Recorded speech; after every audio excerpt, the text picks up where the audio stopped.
Welcome back to another epic build. Right off the bat here we are going straight into building half of the exterior because classic me, I just got a little distracted and decided to record halfway through. This build is inspired by both the Life and Death expansion pack as well as the Business and Hobbies expansion pack. I was very inspired to create like a haunted mansion and include a small area for the funeral business and then a slightly bigger area for a crypt on the inside. Didn't quite go as planned as always. The room did not accommodate the exterior style crypt that came with the Life and Death pack. I even considered trying to incorporate it into a undercroft style crypt, but that didn't go so well either, unfortunately. So with the decor sticking with mostly very traditional decoration, and this build also gave me the opportunity to use the castle kit pack, which I really love the idea of using in my recreations, but they have not happened recently. So come on guys, you got ideas, I am running out. If there's something you want your Sims to enjoy that you really enjoy, just drop a comment and I will do my best to start getting those recreations going. I just need more ideas, so I'd really appreciate it. I'd done something for the first time in this build, which was use a live object, which was the clock tower that I just put in. And I haven't done this before. I haven't tried to put something like this in a build before. I've seen so many other creators do it, and they do it so seamlessly and so perfectly that I just can never get it to fit right. I think this might be the first time that has happened, so I'm quite pleased with that. But anyone else struggle to get live objects put into their build? So it's a tower just above this crypt. So as you can see, I'm trying to squeeze in there, which would have been amazing to just do like a little miniature crypt inside the build.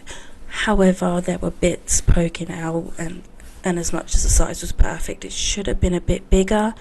And I had to really make the choice of whether I wanted to have that tower or make that room a little bit bigger so I could fit the crypt indoors. Fell in love with being able to use the clock tower, so that's what we went with, and then just created a little garden out the back to follow the crypt through. I recently watched a tutorial on how to make the curvy pavement. This is my attempt, and I do feel like it went relatively well, but then after a little while I decided I do not have enough room on this build to make a lovely curvy walkway up, so we stuck with painting it and doing the nice traditional, just straight up, nice and boring in a way, just nice and straight. And I really wanted to get that curvy path in, but it doesn't always happen, and it's okay to compromise. I tried to focus the interior on things that I wouldn't normally choose for this build. I wanted to go for quite a dark, gloomy atmosphere, and so I kind of went with some darker colours like the reds, the greens, sort of like to really give the vibe of the haunted house. And these aren't colours I personally like or to go with. The interior was a real challenge to try and get right and to get all the colours together, because it's items I wouldn't normally use or colour swatches I wouldn't normally use. But it's great to remember when you're building that actually you don't have to. Other people like other things. So the colour of these worktops was one thing that I really hesitated about, because it's just not me. And to go against what you personally like sometimes makes it really hard to build. But I recommend everybody give it a try, because you might be amazed with what you come up with.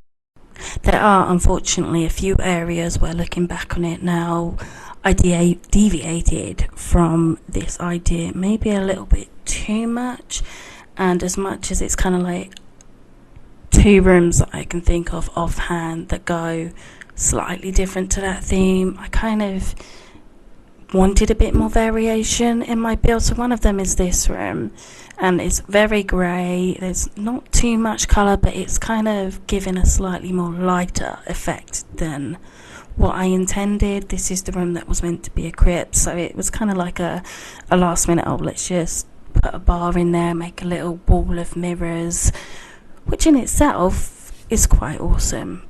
However, it kind of is bright, it's cheery compared to the rest of the build, and slightly goes against that whole original idea of making it look a little bit more haunted, trying to keep the darker themes and colours.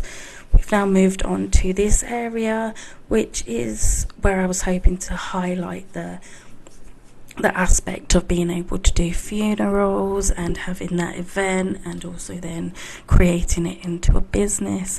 At this point I was focusing on the build. I was so excited to get the build done. I didn't actually know how the event worked or whether I could make it into a business, so it was all very hypothetical.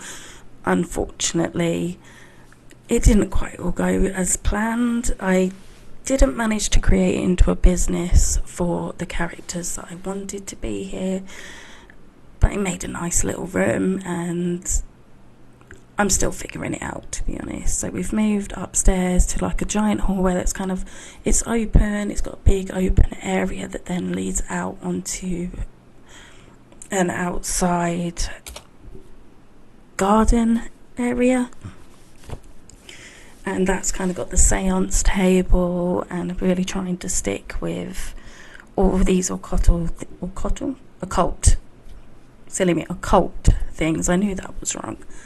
And this whole build from here on, kind of each room focuses on a different occult. So this one that we're doing now, it has a tower that leads up, and that's going to have a cauldron and things in. You can very much see that that's highlighted the realm of magic pack, and these items go really well. They're very ornate, and I believe they go with the whole traditional furniture look that I was going for. I don't know why I said furniture when I mean interior. This room yet again is looking a lot light, a lot cheery compared to the rest of it. Was supposed to be dim and gloom, but I've vary from that quite a lot. And then I do it straight again with this room. This is from the werewolf pack.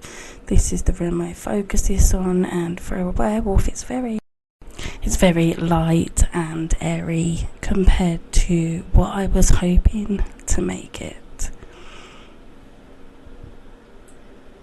I try to make as much space as I can functional, so these small towers have been implemented in other areas where I can, and this went into a bathroom, which was pretty tricky. Going off onto like a vampire room, I really focused on the different types of sims in reflection to how this build has gone.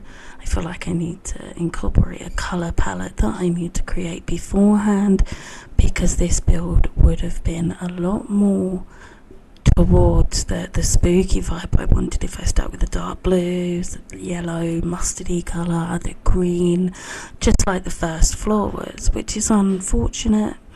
But it's a learning curve at least. Thank you for joining me on this video. I hope you enjoyed it. Would definitely love your comments as always, especially if you've got more ideas, because I'm only one person and quite honestly I'm running out of ideas. Look after yourselves, look after each other, and stay awesome.